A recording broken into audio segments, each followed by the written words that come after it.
finomet is, de az epres isteni. Ez egy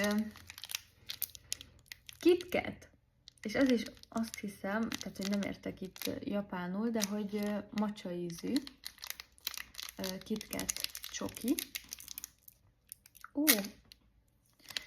ez is szőte cuki. Ennek az ízére nagyon kíváncsi vagyok, lássuk.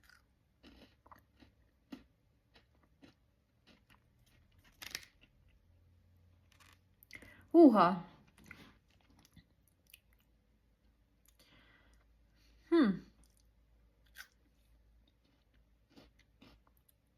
Ó,